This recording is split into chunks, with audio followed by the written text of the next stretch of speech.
This is ERi-TV English news broadcast. Dear viewers, hello and welcome. Do join us for our domestic and international news for today, January the 3rd of 2025. From our headquarters in Asmara, I'm Heaven Johans, your news anchor for this session. Let's begin with the major headlines.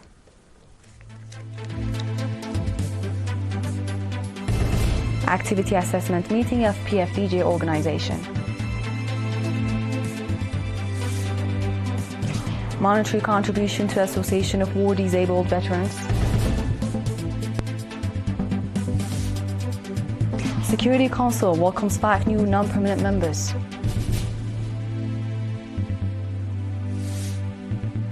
And dual-use export ban on U.S. corporations by China. In our domestic news, the People's Front for Democracy and Justice organization in the Gashbarka region held a meeting on the 2nd of January to assess its activities of 2024 and outline its plan of action for 2025. Ambassador Mahmoud Ali Jabra, the PFDJ Regional Secretary, presented a detailed briefing on 2024 activities. Key highlights included efforts to expand organizational reach to area administrative levels and mobilize public and government employee participation in development programs. Reports from organizational, political and administrative heads of the organization highlighted significant achievements, including financial and material support to families of martyrs, water and soil conservation initiatives, training programs and seminars aimed at enhancing public and political understanding. Ambassador Mahmoud Ali Huri, Governor of Gashbarka region, appreciated the progress in political and organizational development and urged greater participation in implementing the PFDJ's 2025 programs.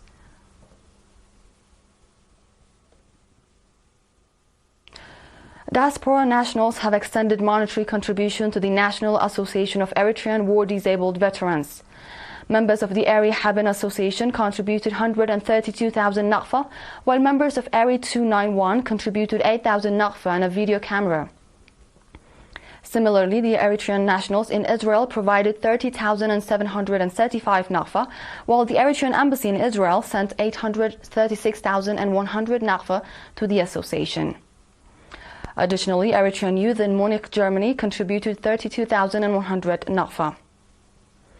Mr. Tesfa Mikhail Haile, head of economic development for the National Association of Eritrean War Disabled Veterans, expressed appreciation for the government and public support, noting its significant impact on the livelihoods of association members. In another news, elections of area administrators, managing directors and village coordinators were conducted across 28 administrative areas and 82 villages in the Debarwa subzone. The objective of the elections that took place from 18 to 29 December was to replace outgoing officials who had completed their 3-year terms. A total of 82 area administrators and managing directors, including 11 women, and 245 village coordinators, including 82 women, were elected. Reports highlighted strong female participation throughout the election process. The newly elected officials pledged to fulfill their roles with dedication and address the needs of their communities. The Eritrean Naval Force Southern Command concluded its sports and cultural competition on 31st December after a series of events held at Ras Darma, Haleb, Gaharo and Dumera. The closing ceremony was attended by Brigadier General Abraham Andom, Commander of the Eastern Command, Lieutenant Colonel Goitom Kidane, Commander of the Naval Force Southern Command, and other officials. The competitions, which included football, volleyball and fashion shows, featured participants from both genders. At the event, awards were presented to winners of various competitions. This wraps up our domestic news for this session. Dear viewers, we'll be back with the international ones after the short break.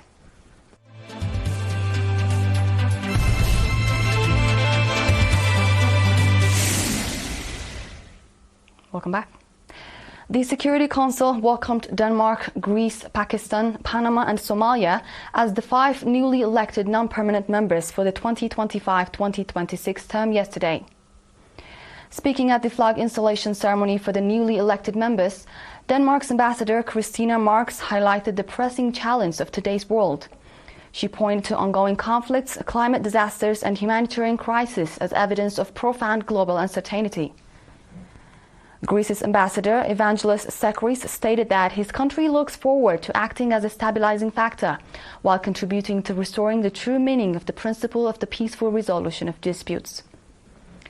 Pakistan's ambassador, Asim Iftikhar Ahmed, for his part, said cooperative multilateralism with the UN at its core is the best way of tackling the complex challenge of today, and stressed on the need to earnestly address the root causes of long-standing and new conflicts, prioritize dialogue and diplomacy, as well as support confidence building at regional and global levels. Similarly, Panama's ambassador, Eloy Afrodalba, recognized the Security Council's crucial role in the country's national history, while Somalia's ambassador, Abdukhar Dahar Usman, highlighted Somalia is profoundly conscious of the sacred trust placed on it and the weight of responsibility that accompanies this mandate. The 5 newly elected countries will join Algeria, Guyana, the Republic of Korea, Sierra Leone and Slovenia as non-permanent members of the Council. China has banned sales of dual-use products to 28 American military suppliers over increased concerns about national security, the country's Commerce Ministry announced it on Thursday. Dual-use items are technologies, goods or services that may be used for both civil and military purposes and could contribute to an increase in military potential, mainly in the design, development, production or use of weapons of mass destruction and their means of delivery. The sanctions list includes 28 U.S. defense contractors, with General Dynamics, Boeing, Lockheed Martin and Raytheon among them.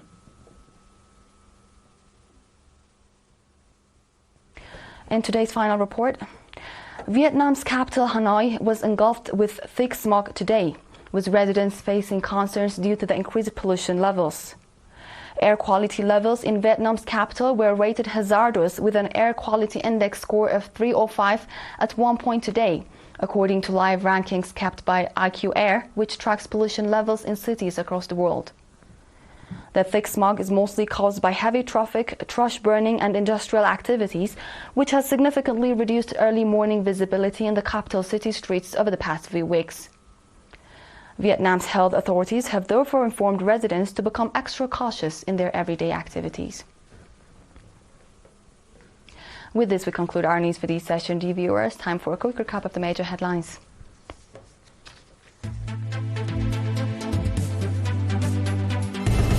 Activity assessment meeting of PFDJ organization. Monetary contribution to Association of War Disabled Veterans.